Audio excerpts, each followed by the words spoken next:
Isa sa masarap na panghimagas ang ube halaya. Madalas makikita rin ito sa mga handaan. Kaya lang minsan hindi tayo makagawa dahil walang mabilihan ng ube. So for today's video, gagawa tayo ng masarap na ube halaya gamit ang sweet potato. Madali lang itong gawin at legit na ube halaya talaga ang lasa. Gusto mo rin ba?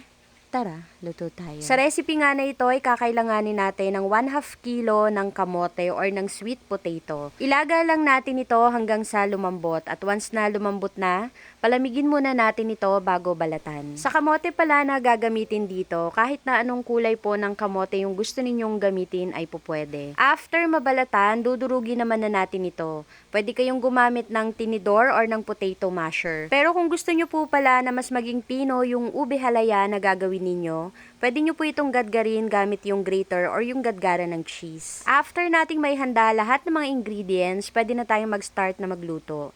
At sa pagluluto nga nito, sa isang kawali, ilagay lang natin dito lahat ng mga ingredients na kakailanganin.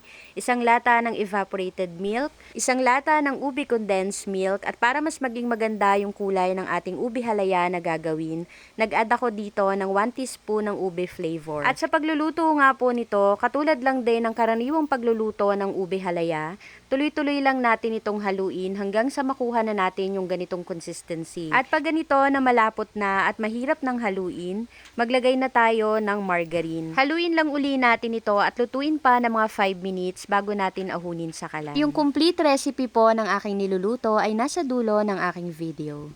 And shoutout po kay Susan Romero, Sylvia Munoz, Fe Asuncion Julian Layos, and Elsa Lapus. Thank you so much po. And after ko ngang maluto yung ube halaya, isinaling ko na rin dito sa lagayan. At para nga mas lalo itong maging masarap, lagyan natin ito ng maraming cheese. Kung gusto nyo po pala na mas maraming ube halaya yung gagawin, doblihin nyo na lang po yung mga ingredients na ginamit ko. And ready to serve na ang ating masarap at madaling gawin na ube halaya. Gusto mo rin ba? Tara, kain tayo.